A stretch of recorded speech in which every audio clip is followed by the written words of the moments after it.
O Inter deve ter retorno de mercado. Quem fará a dupla com o Vitor Gabriel no final de semana contra o Vasco? O Inter enfrenta um adversário numa fase bem complicada. É um jogo importante antes do jogo de quarta contra o Fluminense. Sobre isso que a gente vai falar após o vinho.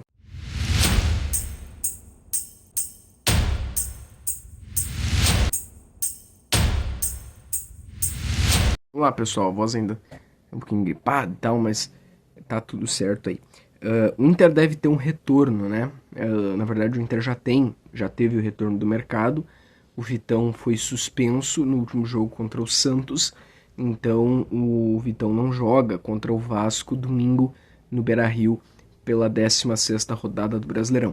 Quem vai substituir o mercado? A gente tem aí duas opções, né? O Cleiton Sampaio ou o mercado. E aí é tu ir com o Vitor Gabriel e o Cleiton Sampaio, ou o Vitor Gabriel e o mercado. Eu gostaria já que fosse o mercado, tá? Eu acho que o mercado, se ele conseguir recuperar uma boa fase, o mercado pode até retomar a titularidade do Inter, né? Para daqui a um pouco ser o zagueiro junto com o Vitão. Não acredito que na Copa do Brasil, mas talvez na Libertadores, né? Então acho que já é um jogo bom amanhã domingo, aliás, pro Roger colocar o mercado, tá? Eu iria de Vitor Gabriel e mercado, uma vez que o Vitão tá suspenso.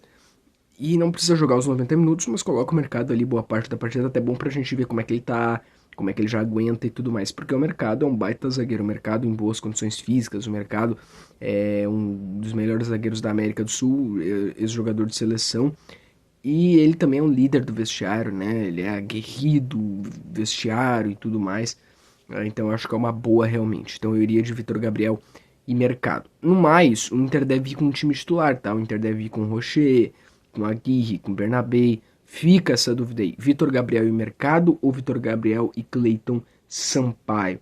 Meio campo deve seguir com Thiago Maia, Bruno Henrique, Alan Patrick, Carboneiro, Wesley e Borré. O Internacional deve manter o mesmo time. O Vasco é um time que vem em má fase no Brasileirão, eliminado nos playoffs da Sul-Americana. O Pedrinho, presidente do Vasco, deu declarações fortíssimas sobre problemas do Vasco. É um momento de uma crise institucional histórica do Vasco. Eu não sei se o Vasco vai brigar para não cair no Brasileirão ou vai cair. Acho que não cai, mas eu imagino que vai ficar brigando nessa parte de baixo ali. O Inter é melhor que o Vasco, e eu acho que esse jogo de Inter e Vasco vai ser um jogo que o Inter não vai querer se desgastar tanto fisicamente, não vai querer entrar em chegadas mais duras, chegadas mais fortes, não. Mas é um jogo onde o Inter eu acho que vai fazer 1-0 e administrar. Eu acho que vai ser um jogo bem parecido com o jogo do Santos. A minha dúvida é o quanto o Vasco vai querer ficar com a bola, entendeu? Mas eu acho que é o jogo que o Inter vai fazer 1-0, talvez 2, e vai querer administrar. Administrar o jogo. Roger já tira o Alan Patrick no segundo tempo, já tira cedo o Borré já no segundo tempo, já faz essas substituições estratégicas. Se der algum problema, a base do time titular tá ali, né? Porque eu acho que não vai ser jogo pro Inter ganhar de 3, 4, não. Acho que tem mais a cara de um jogo de um Inter vai em busca do gol, vai em busca da vitória, vai querer administrar o resultado, segurar, aproveitar que o adversário não tá em boa fase, tá bom? O Inter tem tido uma evolução, né? Eu acho que eu quero destacar aqui nesse vídeo um nome que tem mostrado uma evolução. Thiago Maia. Eu acho que o Thiago Maia, nos últimos jogos, o jogo contra o Santos, ele mostrou uma boa evolução. Jogo contra o Ceará, ele mostrou uma boa evolução. Eu acho que o Thiago Maia, ele é um nome que tem que se elogiar. Outro nome também que tem que se elogiar, que tem mostrado aqui uma boa evolução, é o Aguirre. O Aguirre tá ficando ali de titular na lateral, ficou, não começou tão bem no passado, mas agora ele vive um grande momento. Finalizador, chega, né, tá numa boa fase, melhorou muito do que ele era antes. Então eu quero destacar esses nomes aqui. Thiago Maia e Aguirre.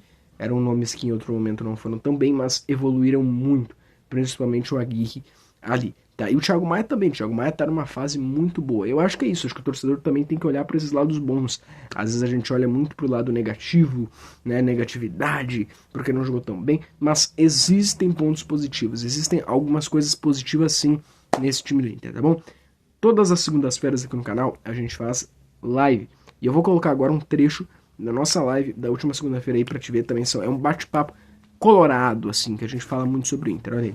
Provável recuperar na frente, né? No segundo jogo. Então, Se o Inter continuar jogando esse futebol que para mim eu acho muito fraco, e algumas peças me preocupam, entre elas continua sendo a segunda função do meio campo, do segundo volante, que eu acho que está muito abaixo, é um cara muito lento, um cara que não tem explosão, um cara que não tem rapidez no passe, é um cara que sabia, eu não sei o que houve, que é o Bruno Henrique no caso, que sabia estar muito bem de fora da área, hoje não faz mais esses chutes, e eu acho que dá para dizer que poderia se dizer, por exemplo, poderia se dizer que ele está ainda em fase de adaptação, não, já passou essa fase. É a mesma coisa que tu falaste agora do Valência. Eu acho que o Valência não tem mais. O Valência não tem esse negócio de estar uma fase, não. O Valência não vai dar mais do que está dando. Eu acho que o Valência já chegou no ápice dele. Eu acho que depois da Copa do Mundo, quando ele veio para o Inter, ali, a meu ver, ali foi aquele. Sabe quando o jogador tem aquele momento dele que explode, e ele daqui a pouquinho não consegue mais, é que é jogador de temporada, é um jogador de uma temporada, como foi, por exemplo, o Luan no time deles lá, vários jogadores no Inter que tiveram. Então, e aí todo mundo sempre achou que é craque, contrata, paga caro e coisa e tal. Lá. Cara, eu acho que é isso aí. Eu acho que o Valência, e aí ontem eu falei no meu canal, lá no final do jogo, eu disse, é o momento do Inter agora tentar achar um clube para ele, fazer uma troca, sei lá, com algum clube, com outro jogador, e dar áreas diferentes para esse rapaz. Porque senão, Lucas, desculpa, porque senão vão se queimar um jogador que tem um renome, é um cara renomado no mundo inteiro, um jogador que é conhecido por jogar a Copa do Mundo, da sua seleção, a seleção joga muito bem, mas a gente sabe que na seleção dele ele tem um esquema que é só para ele, aqui no Inter não tem um esquema para ele. E eles colocam ele numa função que não é dele. E isso que é o prejudica bastante ele. Só que a gente vê que ele tropeça nas pernas, né?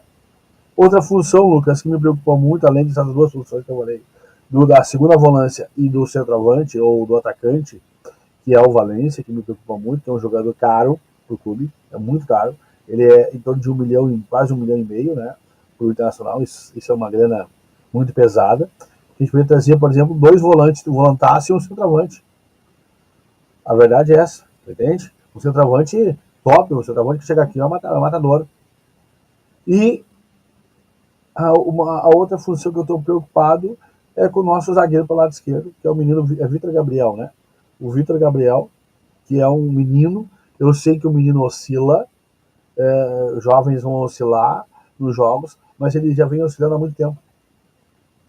Eu acho que o melhor momento dele realmente foi no Campeonato Gaúcho, mas depois da volta do Campeonato Gaúcho, eu achei ele já não voltando da mesma. Ah, teve uma lesão e coisa e tal. Tudo certo, entendo, mas não foi uma lesão de joelho. Foi uma lesão muscular que tirou um pouco ele um tempo dos jogos.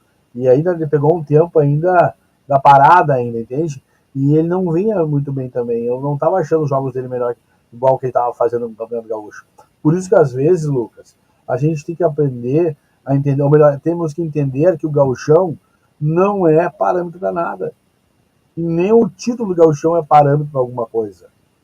Porque hoje a obrigação é a dupla Grenal ganhar, ou o Inter ou o Grêmio, não interessa. E esse negócio de se dizer que paramos uma bigorna para ganhar o Campeonato Gaúcho, nós paramos uma bigorna para ganhar o Campeonato Gaúcho, não vamos ganhar mais nenhum título no mundo, nunca mais.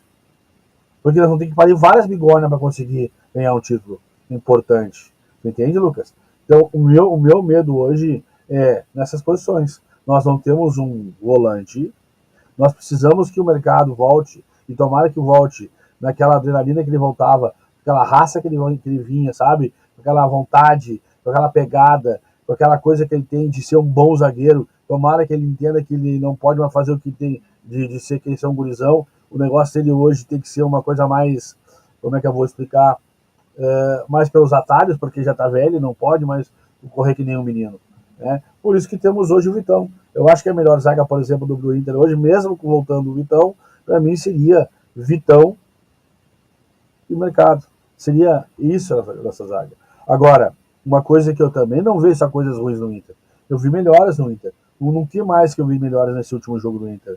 Eu gostei muito das nossas laterais. Os nossos laterais, tanto o Bernabé, quando a gente voltou agora, voltou melhor que estava antes. Muito melhor que ele estava antes. E isso já deu uma outra situação para o Internacional, já deu um outro patamar. E o Aguirre está começando a entrar no mesmo clima, no mesmo jeito de jogar do próprio Bernabé. E vou dizer mais, Lucas. Eu vi a entrevista do Roger dizendo que o Tabata pode ser esse cara para ser o substituto do Alan Patrick. Faça o teste então, Roger. Mas se não der, eu tenho uma solução para ti. Eu tenho uma solução muito fácil. Vocês lembram quando foi contratado o Alex, no nosso meio campo? O Alex ele foi contratado para ser no lateral esquerdo do Internacional. E o Inter não tinha lateral esquerdo. O Inter foi contratar o Jorge Wagner, depois veio o Rubem Cardoso jogar na esquerda, para que se tornasse o menino como meia armador. E o Alex se tornou um grande meia armador do Internacional e em outros clubes também. E eu vejo isso no Bernabé também hoje. Por que não se testa o Bernabé como um meia armador? Ele é um cara inteligente, ele sabe ocupar os espaços, ele sabe fazer, como é que eu posso falar a palavra correta? Armar bem, ele tem visão de jogo, ele corta para dentro, como precisa, para fazer aquela jogada, e ele consegue jogar naquele miolo, ele consegue flutuar ali. Tu pode ver, às vezes está lá no lado direito, às vezes está no meio, às vezes está no lateral dele mesmo, sabe? Então, eu vejo melhoras no Inter em alguns aspectos, né? Eu vejo, por exemplo, gostei, hoje, no jogo de ontem, eu gostei um pouco mais do Thiago Maia. Foi um pouquinho melhor do que foi no jogo anterior.